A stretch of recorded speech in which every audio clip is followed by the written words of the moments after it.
We begin with that Minnesota teenager's plot to kill his family and stage a massacre at his high school. 17-year-old armed to the teeth with bombs and firearms had his chilling plot foiled by an eagle-eyed witness who phoned in a tip to police. This happened in a small town 80 miles south of Minneapolis. ABC's Josh Haskell is following the investigation.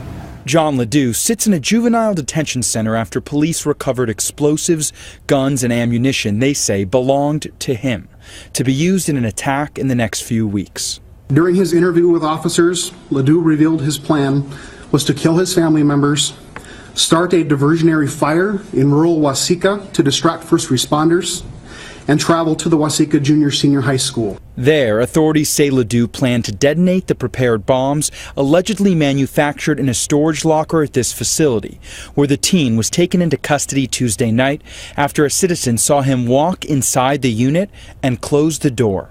Officers observed materials in the storage locker which were consistent with bomb making, including a pressure cooker, pyrotechnic chemicals, steel ball bearings, and gunpowder. And at his home, police found that 180-page notebook. Motive unclear, but plot laid out. An attack police say John Ledoux didn't expect to survive. The members of the Waseca Public Schools community are deeply saddened and disturbed at the arrest of one of our students.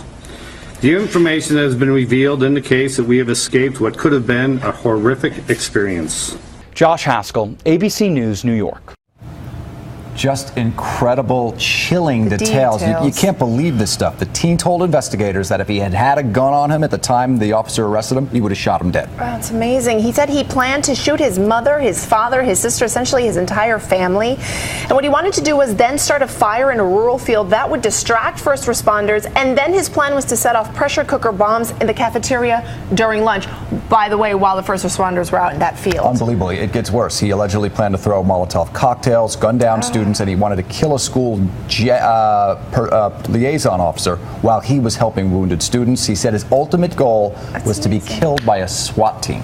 And we keep hearing about these children who go back and look at the video or hear about the stories of Columbine and Virginia Tech, and they're inspired by them. Apparently, he idolized the Columbine shooters, and he was trying to model whatever he was doing to look like what they had done, and obviously even worse. Thank goodness a witness saw something and said something. It's amazing.